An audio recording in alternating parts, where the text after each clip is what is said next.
What's up, America? I'm back like the McRib for our 2024 election special. Yes, sir. We're gonna drop some knowledge, teach you a little bit about the Electoral College. So let's jump right into it, and let's start off with how we got here. All right, how did we get to this particular moment in American history? Well, the question's on everybody's mind, right? This is it. Will Trump be able to become the second president in United States history to be elected in two non-consecutive terms? All right, this is something that I kind of predicted in my last election broadcast during the last election cycle. And, obviously it was possible because the Republicans didn't really have anybody else. The other question is, hey, will Harris become the first female president in American history? So we got a lot at stake here in this election. And so let's kind of get to this. We're going to unpack a lot. We're going to talk about how each candidate got here, what their campaign strategies are, the disadvantages and advantages for each candidate, their pathways to victory, and then maybe possibly a prediction. We'll see about that, but predictions are very tough in this day and age. All right, so Trump's road to the election, okay? It's been obviously a very difficult path traveled for him. You had the January 6th insurrection, right? Very violent incident that happened at the Capitol. Very unfortunate, really. And I never thought Trump could kind of recover from this politically. I thought politically he would be finished. Republicans would move on, get somebody else, just kind of put him to the wayside, the trash heap of history. But somehow he managed to kind of get through all that. He defeated Haley and DeSantis in the primaries. So he was challenged to get here by his own political party. Now he's got more cases than John Gotti, man. He's got over 91 charges, 4 different jurisdictions, 4 different cases. And he's also survived not one, but 2 assassination attempts. Crazy. He's out there dodging bullets like Neo in the Matrix. So let's look at Harris's road. Not a very difficult one for her. On July 21st, 2024, Biden steps down. I people say steps down, right? Let's be realistic here. He was forced out, right? Pelosi, Schumer, Obama, they met with him privately and they're like, hey, man, you're going to have to step down. He seemed to be kind of dug in on the issue for a while. And then he ended up, stepping down, but he was kind of forced out. We kind of all know how that one played out. Also, the Democrats had a choice after that. Like, did they open up a primary? Because the last time this happened was in '68 with LBJ. And LBJ, he dropped out in March. So they were able to kind of complete the primary process and go on to lose that election. They didn't do that this time. They decided not to have an open primary. Kamala pretty much got the nomination. And that's where we stand now on each candidate's kind of pathway here. All right, we're going to get into the advantages and disadvantages for each candidate. Now, before I want to get into the segment, I want to let everybody know just exactly kind of who I am, the lens that I'm looking through here. I'm looking at this, it is educational, all right, historic. And I don't really favor or endorse either candidate. To be quite honest, I don't like either one of them. So this is kind of easy for me as an independent split ticket voter here in the city of Phoenix to go through this. So my aim here is not to offend anybody. It's just to, kind of bring to light all the things that, play out in these campaigns. So she's got a lot of advantages. She's younger. She appeals to women, minority groups. That's very important. We're talking 2024 here, not 1924. She also doesn't have the baggage that Trump has. Trump, he's got a lot. And then she's also had the ability to kind of energize her campaign base. She's really good at holding rallies. She's gone out there and really kind of brought this party, the Democratic Party, together with a common, candidate here that they seem to enjoy and like. Disadvantages. She's part of the current administration. So she's kind of attached to Biden and some of the things that have happened over the last 4 years that haven't been really too good for Americans. She's also got no successful track record as a president. This is a presidential candidate, I should say. And she didn't really do well in the primaries in 2020. That's to say the least. She actually was destroyed in those primaries. I mean, Tulsi Gabbard actually took her to school during those debates, and she shortly dropped out. She's also a little awkward. That's not really a bad thing, but a little unauthentic, where people that awkwardness and not being authentic, like kind of like, who are you? Who are you really as a person? That plays into a role. And then she's also unappealing to a lot of people that are going to decide this election. Those are non-college educated Midwestern voters. But overall, I mean, she's got a lot of great advantages and could possibly help her win this election. Next, all right, disadvantages for Trump, which are quite a lot. Like I said earlier, January 6, 2021, that was really, really ugly. And, people say Americans got short memories, but, they can remember 4 years ago what happened. It was bad. He's also got this divisive rhetoric. He just won't stop with this stuff, alienating people, insulting them, these comments, very foolish. He's also a loser in the last election. This is something that Republicans seem to not understand. They keep trotting out these same people that lose last elections, and you expect a different result. So not a good track record. He's also very unappealing to people that are going to decide this election, particularly suburban women and minority groups. He's also older. A lot of people nagged Biden, but Biden's old. He's in the White House, which is an assisted living facility now. He's got more guardian angels than or visiting angels, I should say, than Secret Service members. But Trump's basically the same age Biden was when Biden ran in 2020. And then Trump's got so much baggage. He's got an incredible amount of baggage. He's got more baggage than freaking Samsonite, man. It's incredible. But he does have some advantages. He's got a good economic and immigration track record as president. He has some good foreign policy. He kept us out of a lot of problems overseas. And we see what happened with Biden's foreign policy, the debacle in Afghanistan, and things that are going around the world today. He's able to deal with adversity. And he's also perceived as a fighter, like for America, American people. Whether you agree with that or not, perception does matter. And then another thing to consider, he's polling much better now than he did in previous elections in 2016 and 2020, which could be an indicator the polls kind of catching up to, Trump and figuring out like how many people out there actually support him. But he could also outperform the polls as he did before. So let's get into good and bad strategies for each political party. All right. The Democrats have done a good job of capturing that anti-Trump vote. They're also hammering home the issue of abortion and appealing to suburban women across our country. They're creating energy and optimism within the party, and they're encouraging a large voter turnout rate. This is key for Democrats because the Democrats tend to do well whenever there are large turnouts in elections. And this is something that if you see in the last election, we had 66% voter turnout rate. That is, the highest voter turnout rate we've ever had since 1900, okay? So they're also outspending the GOP big time, producing campaign ads and making sure they get their message out to the American people. Now, this one's a little dirty, but, politics is a dirty game, is they're suing these third-party candidates off the ballot. This happened here in Arizona with the No Labels Party. And the point of this is they looked at the election in 2016, and they saw that almost like 7 million voters voted for third-party candidates. But in the last election, that number was squashed down to about 1 million. So they don't want their votes siphoned off by these third-party, candidates. It's easier for them to lock and load up with their lawyers and go after these folks and get them off the ballot. Now, we'll get into the bad decisions now. The worst one of all of them is their VP running mate for Harris.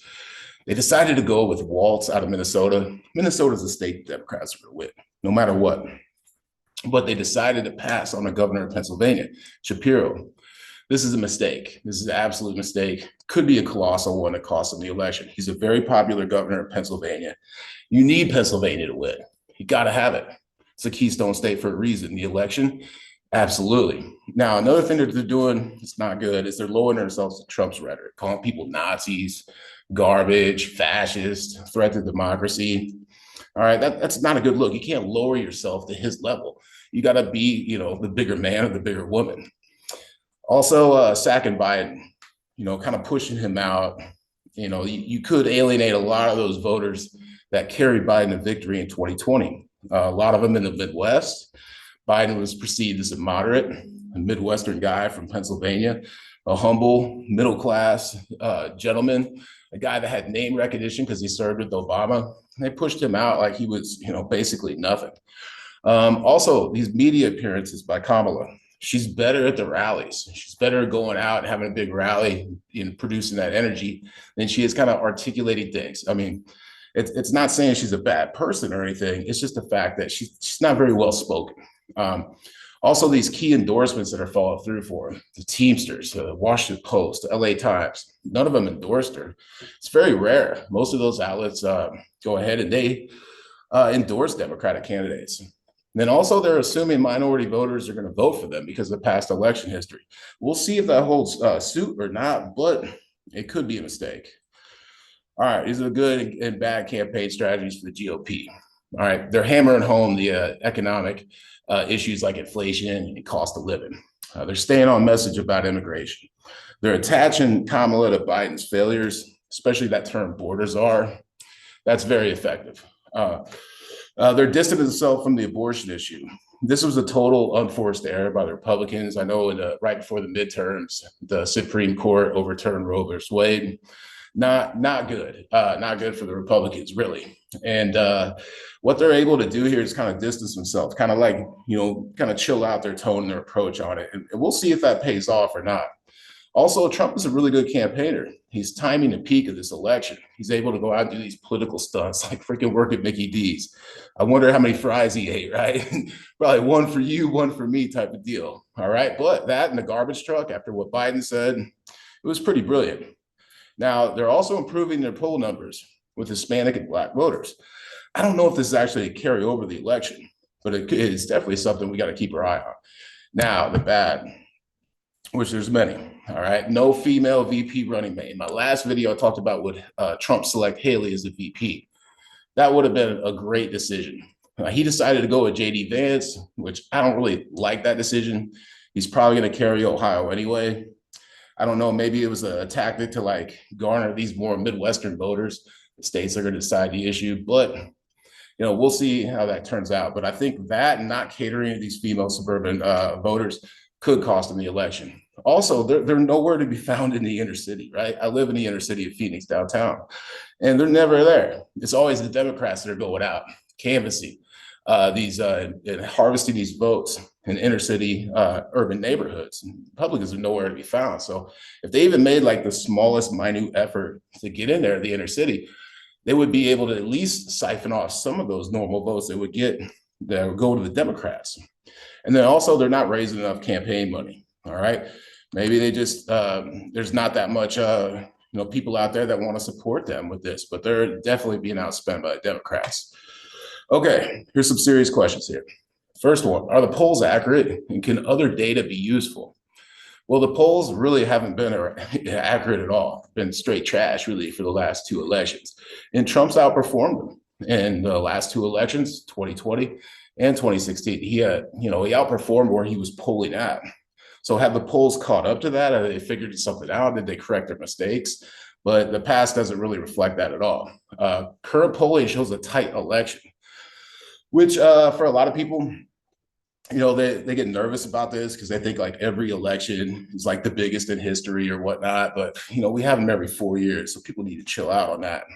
Now, other data, I love looking at like offshore books, like things in the UK, and then, and the different other ones like, Bovada, William Hill, they list odds on the election. You can bet on this stuff overseas and then offshore. And currently Trump's favored to win at these outlets. He's around minus 175, 165. And that's kind of starting to turn actually towards Harris in the last couple of days. Keep my eye on this. His over under for the electoral votes is 283.5. He's a favorite in both AZ, Georgia, North Carolina, Nevada, and then he's a slight favorite in Michigan, Pennsylvania, Wisconsin. This is according to the books, not the polls. So you might want to take a look at that, people, before you kind of go out and predict who's going to win this thing. Okay, next question. Are 13 states in play? Absolutely not. But I do want to, kind of get into some states that could have some changes in the future, like Texas, for example. All right, Texas, Ted Cruz is pulling neck and neck. He's a Democratic challenger. Florida, for example, Obama won twice, not once, but twice. So Florida's got a history there. Ohio doesn't seem to be really in play. New Hampshire polling's tightened up. But in Minnesota, Democrats better win that thing because Walz is from there. Okay, this is one thing that a lot of people worry about. 269 to 269, the dreaded tie where nobody wins the majority. It's only happened really in 1824, and it was a nightmare. But don't worry, it's not going to happen again. A lot of this is because of the fact that Nebraska splits their electoral votes. And if you look on this map right here, you can see that I gave the blue dot to Trump. The chances of that happening are very slim. All right. So we're going to take a look at pathways to victory here. So bear with me. I'm going to pull up the election map, and we'll kind of take a look at how each candidate is going to get there to 270 and win this election. All right.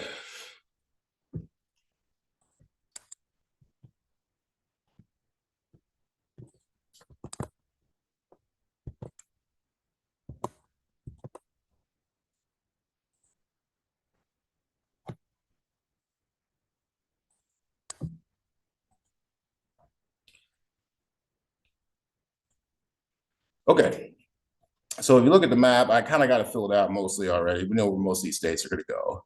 I went ahead and gave the blue dot, as you can see here in Nebraska, to Harris.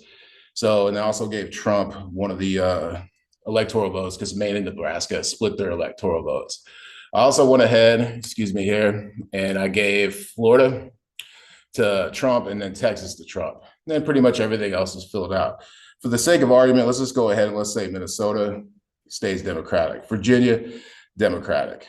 And then I'll get it up here to New Hampshire. We'll make that Democratic as well. We could go ahead and pretty much think that Ohio is going to go Republican. All right. If it doesn't, then it's going to be a nightmare for Trump, man. He's going to be absolutely total blowout loss. The reason I like to think of Ohio as a swing state is because traditionally it has been like it was the keys to the presidency for a long time. I really voted with the presidential winner for many years, for like over 4 decades. But we'll go ahead and throw that one over to Trump. So we're going to look at Harris's road first because she's got a much easier road to 270 than Trump does. The first thing that she could do, all right, is she could get into the Sun Belt because this election really is going to come down to one of two different locations that people are going to have to contest it.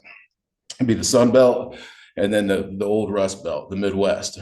So if Harris can make inroads here, like for example in North Carolina, or even pick up Georgia, right? It's pretty much, it's going to be a easy, smooth sailing for her. After that, you know, she doesn't even have to win the blue wall these days. She could pick up Pennsylvania, propel her to victory. She could also grab Michigan, and that'll put her over the threshold too. Wisconsin wouldn't do it, but if she won Georgia and North Carolina, both, that would send her right above that threshold. All right. Now, another thing, is important to understand here. She really has 3 states that she has to win the election. Because even if she gets swept in the Sun Belt, Trump takes North Carolina, Trump takes Georgia, Trump even takes Arizona, let's say Trump takes Nevada, that's only going to give him 268. That blue dot's going to go in Nebraska. That's going to go to Harris. So that means all she has to do is win these 3 states and it's lights out. That would be it right there. That would be probably her most easiest and direct path. But let's just go ahead. Let's take a look at Trump's path here for a second, because he's got a little bit more challenging road than Harris does. So Trump really, he's got to go ahead and he's got to get into the Sun Belt. He's got to win. He's got to win North Carolina. I mean, he's got to sweep the Sun Belt with the exception of Nevada. Takes North Carolina, takes Georgia, takes Arizona. He's at 262. Now, his best bet, I know people are talking about Pennsylvania, but he only lost Wisconsin by over, I think, 20,000 votes the last election. So he picks up one of these states in the blue wall. He doesn't even need Nevada.